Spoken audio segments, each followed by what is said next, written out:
Comunicación, Marco Fleming te saluda, Carlos Martín y Valentín Cueto, bienvenida, nada que decir.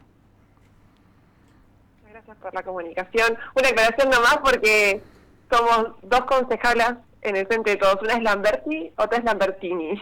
Claro, Yo soy Lamberti, Yanina Lamberti. Lambertini, dije, perdón, Yanina Lamberti me No, lo digo porque es generalmente motivo de confusión, no hay problema, pero para aclarar nomás. Perfecto, Yanina, buenos días, ¿cómo estás? Disculpame por... Buenos días. No, por favor. Yo quería preguntarte directamente cuál es tu opinión sobre el discurso de Garro. Te vi muy crítica en Twitter y que me cuentes un poco de eso, cuál fue tu percepción. Mira, la verdad es que el discurso fue un discurso, bastante corto, duró media hora o un poquito más, y lo que notamos es que bastante vacío de contenidos, ¿no? Y con, casi sin propuestas para el próximo año, que entendemos que debería haber mucho más contenido, ¿no? En este discurso. El intendente hace 7 años que gobierna, y cuando uno lo escuchaba, parecía que había empezado a gobernar recién, ¿no? No habló de muchas cuestiones, no mencionó temas estructurales de nuestra ciudad, y que la verdad es que lo que yo entiendo es que durante su gestión ha abandonado todo lo que tiene que ver con la organización territorial. Han crecido muchísimo la cantidad de asentamientos precarios, un desorden en cuanto a la urbanización en nuestra ciudad, que hace que tengamos un montón de partes de nuestra ciudad sin servicios básicos, luz, agua, ni hablar cloacas. Temas estructurales y que además tienen que ver mucho con justamente la gestión municipal, ¿no? Claro. Y que no fueron ni charlados, ni hablados, ni mencionados. Y otra cuestión que tenemos en nuestra ciudad, como fuerte problemática, es el tema de acceso a suelo, a vivienda. En esta gestión no se hizo ni una casa de vivienda social o con algún tipo de expectativa para que la gente pueda pagar en cuotas. En otros municipios lo han hecho y con creces, por ejemplo en Ensenada ya va a llevar más de 1.200 viviendas para trabajadores municipales. Sí, disculpame que te corte. Ustedes habían impulsado un programa de escrituración social, ¿verdad? Sí, la escrituración social es parte incluso de un programa a nivel ya provincial y que lo podemos ir manejando acá, pero también se necesita, los costos de los terrenos son muy caros, entonces otros municipios tienen políticas de justamente acceso a terrenos para que la gente pueda comprar acceso de terrenos con servicios. Entiendo. Entonces cuando vos tenés una política pública en ese sentido, evitás también esto, que la gente se asiente donde pueda, en lugares sumamente alejados de la ciudad donde no llegan los servicios, o a la vera de los arroyos, que es la gente que menos tiene. Hay una desregulación en el uso del suelo, en el acceso a la vivienda, y una falta de política pública tan grande, que nuestra ciudad hoy es una ciudad sumamente escasa de servicios y muy desigual. Sí. Esos son problemas que yo creo que estructurales y que no nombró. Tampoco habló de género. Estuve recibiendo un informe de nuestra ciudad el año pasado, fue la de más homicidios que tuvo en toda la provincia de Buenos Aires. Una locura. No tocó tema género, no tocó tema de niñeces, que la verdad que también estamos en una situación, yo digo, de emergencia en niñez, y el municipio no tiene una política pública para ese sector. No habla de salud, no habla de transporte. Miren, este año se termina la concesión de transporte público en nuestra ciudad. Tiene que haber una nueva licitación, un pliego licitatorio, y hay que discutir esto. Sí, Ni lo mencionó en su discurso inaugural. Entonces, ¿qué es lo que dijo? Porque algunas cosas dijo, volvió a hablar de las obras que se hicieron por la inundación, que eso, es lo que viene diciendo en todos los discursos, desde que asumió esta parte. En ese discurso también hay un cierto peligro, digo yo, porque... Te hago una pregunta, discúlpame. Sí, decime. Teniendo en cuenta que se tiene que generar una nueva licitación pública, ahora en el 2023 por el transporte de la ciudad, ¿cuál es el rol del Frente de Todos en este sentido, en las elecciones y en la gestión? Mirá, nosotros tenemos el convencimiento de que para un nuevo pliego de transporte público tiene que haber un estudio. En primer lugar, asociarse con quienes ya vienen estudiando hace mucho tiempo, esto que es la Universidad Nacional de La Plata, ¿no? Que no existió ese vínculo fuerte para poder armar un nuevo pliego licitatorio. Y después tenemos que armar desde una audiencia pública, o por lo menos comisiones en donde se pueda trabajar el tema en forma conjunta. Nosotros hemos presentado un montón de proyectos respecto a lugares en donde el transporte público hoy no llega, o que tiene una frecuencia demasiado baja. El tema del transporte público es bastante, o sea, si vos hablás con las empresas, que la secretaria de Planeamiento dijo, lo primero que hicimos es sentarnos con las empresas de transporte público. Las empresas de transporte público quieren maximizar su ganancia como cualquier empresa. Entonces, las zonas en donde no tienen alta cantidad de pasajeros, prefieren bajar mucho la frecuencia o directamente no pasar.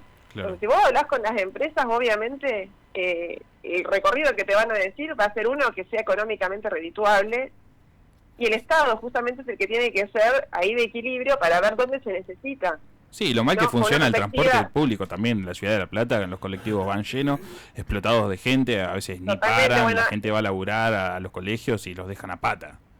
Es que no hay un estudio de cuáles son las horas donde más pasajeros hay, las escuelas a donde la gente se traslada. Digo, hay un montón de cuestiones que tienen que ver no tanto con lo que la empresa va a opinar, sino con el estudio que pueda hacer el municipio respecto a las necesidades y problemáticas de la población. Janina, La verdad es que hubo una encuesta nada más, perdón, y ya termino Sí. con esto. ¿Qué es lo que hizo el municipio con esto? Una encuesta, menos de 10.000 personas encuestó, o sea, estamos hablando menos del 1,5% de toda la población, y ni siquiera fue hecha por específicamente con una distribución homogénea entre los barrios de la ciudad, sino que uno entraba y la llenaba por internet. Esto es muy poco respecto a lo que se debe hacer para un estudio serio de empleo licitatorio. Nosotros no lo vimos, todavía no lo presentaron, lo estamos presentando, pero la verdad, que con cómo se ha venido manejando y que no hemos tenido participación en ello, creemos que no va a estar bien representadas las necesidades de la población en ese pliego. Janina, Carlos Martín te habla. ¿Cómo te va? Sí, ¿qué tal, Carlos? Bien. Es como que tenés una expectativa muy alta en relación a la administración de Garro. Yo voy a ir un poquito más abajo. No tengo expectativa alta, sí. igual, ¿eh? Yo- Quisiera que, digo, son Claro. la expectativa que tengo hacia un intendente. Claro. Un intendente tiene que gestionar así. Lo que Claro. hace Garro no es eso, claramente. No, porque si vamos como ahora, yo te llevo a lo básico. Yo los otros días me torcí un tobillo caminando por 42, 7 y 8. Estamos hablando del casco urbano. Las veredas son un desastre. Hay una mugre terrible. Abasto, la zona de Echeverri, Altos de San Lorenzo. No hay veredas, no hay servicios. Y vos estás pidiéndole a Garro algo que calculo que está totalmente fuera de sus conocimientos, ¿no es cierto? Y mira, la verdad, lo que estoy pidiendo es lo mínimo para mí, que alguien que gestione una ciudad como la ciudad de La Plata, la ciudad capital, tiene que tener, tiene que tener un equipo, tiene que tener un trabajo serio, Claro. y justamente tener además una gestión para la gente. Y bueno, Digo, ¿no? No para unas minorías. Y lo que Garro ha tenido en ese último tiempo es una gestión mirada desde sus círculos de amistad o sus círculos de conveniencia, vamos a decir. Eso es lo que hemos visto a lo largo de los 7 años, con las rezonificaciones ad hoc para terrenos particulares, para la construcción de barrios privados, que va y le pregunta a las empresas del tipo de licitación que debe hacer. Digo, se trabaja con un sector pequeño de la ciudad, Claro. bien como de un gobierno de corte neoliberal en realidad, no me Sí. sorprende. y copiando, trae todo lo que se copiando, daba en lo que- Capital, lo que trajo acá, y bueno, podés cruzar la diagonal 73 porque las bicicletas te pasan por arriba, no hay bicisenda en ese lugar, creen que la vereda central de la diagonal es el circuito de ellos y no es así, viven peleando todo el mundo acá, ¿eh? El tránsito es un desastre. El tránsito es un desastre. Ahora, uno de los anuncios que hizo fue justamente la creación de una agencia de seguridad vial.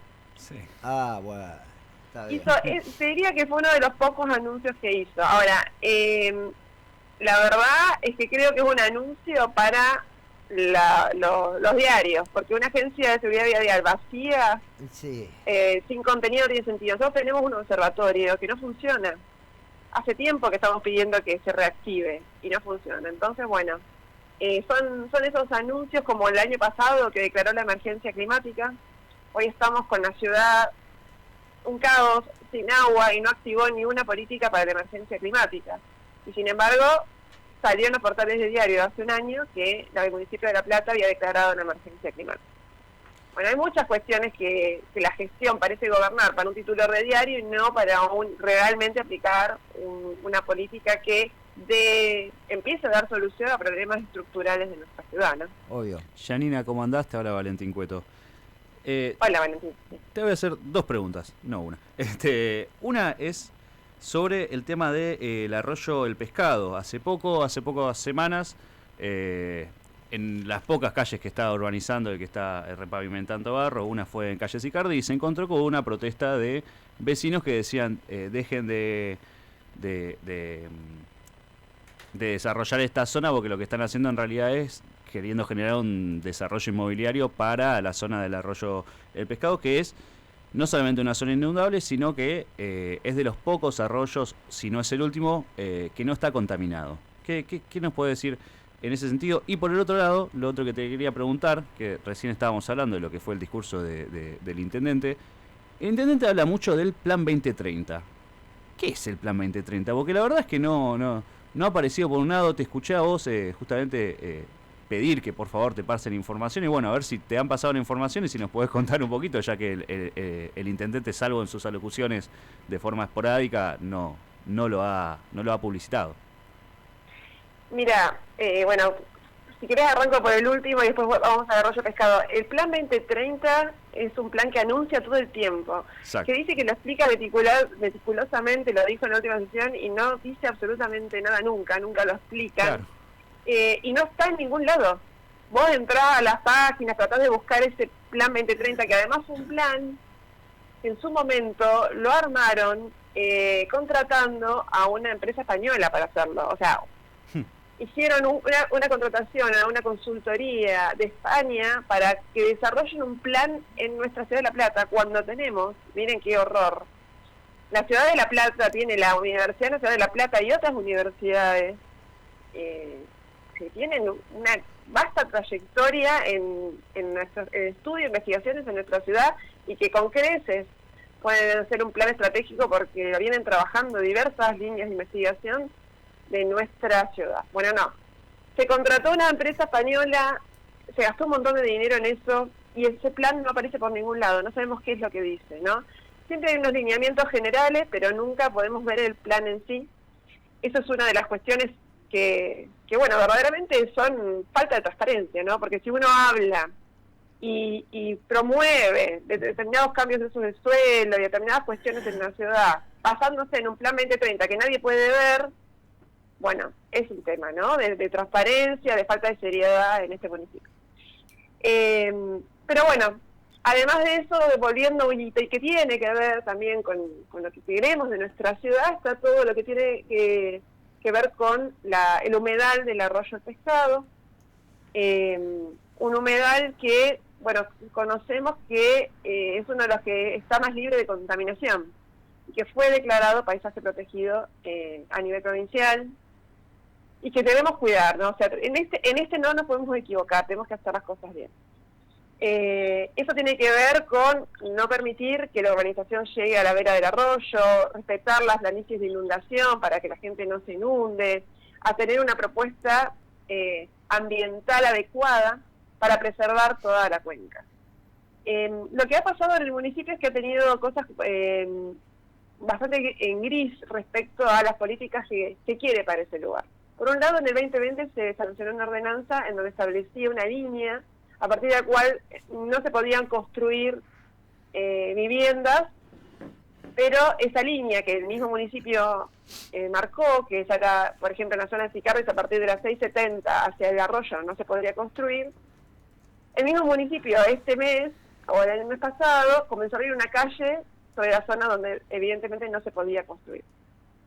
Eso trajo muchísima movilización de vecinos y vecinas, claro.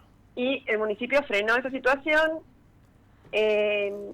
Por otro lado, hizo una medida diciendo que ahí no se podía construir, denunciando a los que estaban construyendo. Por eso te digo que hay un gris ahí, o más bien por un lado te ayudo y por otro lado te reto respecto a las construcciones en ese lugar. Lo que está faltando, lo que yo creo que ahí está faltando, es un trabajo serio con las personas de la zona. Digo, hay casas que ya están construidas en la zona donde evidentemente no se puede construir. Digo, se tiene que hacer un trabajo, en todo caso, de cómo se va con los terrenos que quedan, qué es lo que se va a hacer. Por otro lado, tenemos inmobiliarias que ofrecen esos terrenos como si estuviera libre para poder construir.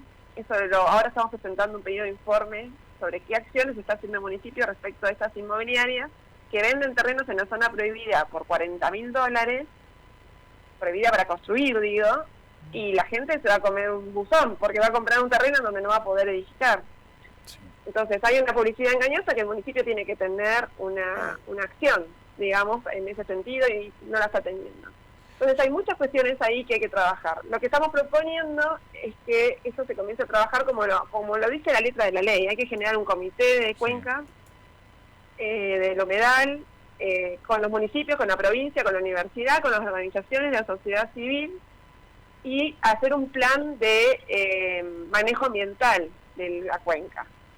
Con esas directrices empezar a trabajar seriamente en qué es lo que se va a poder hacer allí, qué es lo que no, qué es lo que se va a preservar, qué tipo de construcciones se hacen y para qué van a tener que edificarse en ese lugar. Eso no existe. Entonces eso genera un gran desorden, y lo que hay es una ordenanza que en muchas partes tiene que, en algún punto trae muchas controversias, ¿no? En esto, las personas que ya tienen terreno, los que ya empezaron a construir, las inmobiliarias que venden, digo, entonces necesitamos un plan de manejo ambiental de la cuenca y acabar con estos grises que lo único que hacen es poner en jaque de alguna manera la preservación del arroyo. Claro. Clarísimo. Y te hago la última, Janina. ¿Qué pasa con la ordenanza de ampliación del registro de cuidados domiciliarios? Mira, eso es una cosa que no sé qué... No se puede creer, no se puede creer. Es increíble, miren.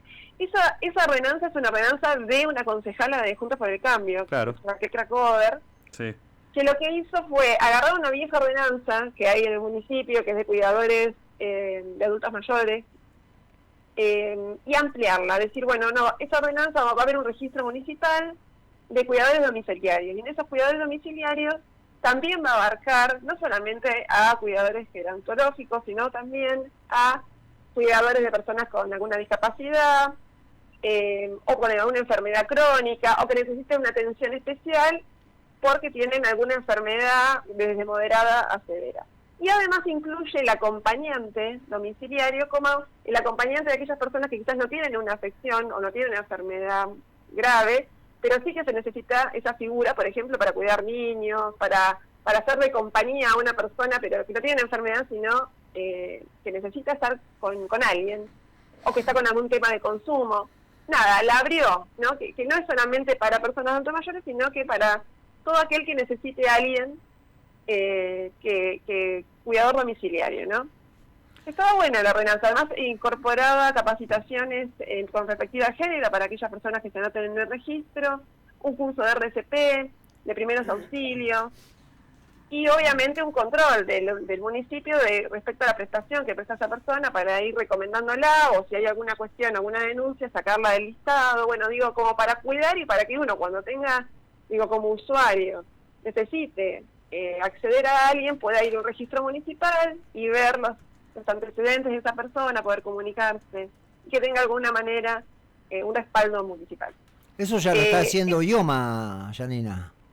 Sí, lo está haciendo IOMA, lo está haciendo, también hay un registro a nivel nacional, pero claro, bueno, no todo el mundo tiene prestación de IOMA. Claro. Digo, esto es algo muchísimo más universal y que promueve el municipio. Janina, esa es la que vetaron. Esa es la ordenanza que hoy vamos a tratar porque el intendente vetó, y la vamos a pelear, la verdad, porque nos parece que a lo sumo era una ordenanza que sumaba.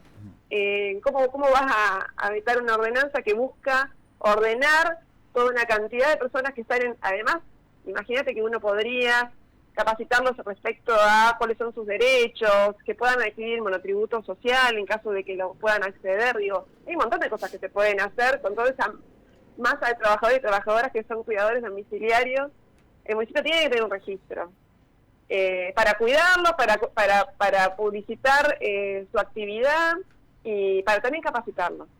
Así que bueno, la vetó. No sabemos por qué, increíble, pero bueno, hoy la vamos a pelear porque me parece que no era una ordenanza mala incluso nosotros la habíamos apoyado, el Frente de Todos apoyó en su momento, y la votamos por unanimidad. Janina, sí, perdóname Sí. que te interrumpa, pero yo te quería preguntar algo que acongoja a muchos vecinos de la ciudad y alrededores, que es la ausencia del servicio de recolección de basura. ¿En qué está esto? ¿Por qué está pasando esto en los barrios? Porque es una queja cotidiana de la cual tampoco se está hablando. Sí. Mira, el servicio de recolección de residuos en nuestra ciudad es completamente ineficiente y no llega a todos los barrios. Eso, lo primero que te voy a decir es esa realidad que la vemos día a día cuando caminamos, pequeños basurales, microbasurales en diferentes lados en la ciudad, sobre todo cuando te alejas de lo que es el casco histórico. ¿Qué pasa? Sí. ESUR, que es la empresa prestadora del servicio, que además es una de los servicios que nos sale más caro en el municipio, el 25% del presupuesto municipal se va en el pago de ESUR, Sí. no llega a todos lados. Y luego, a partir de un determinada área, comienza a ser las delegaciones las que se encargan de la recolección de residuos. Yo te pasaría un audio que recibimos que... Sí, recién acaban de interactuar con nosotros. Ahí tenemos un audio de ¿sí? una oyente que justamente Dale. responde por esta problemática. Que dice, Hola Marcos, ¿cómo estás? Te habla Mari de Tolosa. Bueno, te cuento que estaba escuchando la radio y acá por la zona del Estadio Único, la parte de atrás está completamente olvidada. Un desastre, no hay recolección de basura, no tenemos presión de agua. Cada vez que hay un evento acá en el estadio, queda todo una mugre. La verdad, agarra. Bueno, lo tuvimos que cortar porque No era apto para este horario. tenía un exabrupto importante, pero bueno, también marca la bronca de los vecinos frente a este problema de que no pasan a recolectar la basura.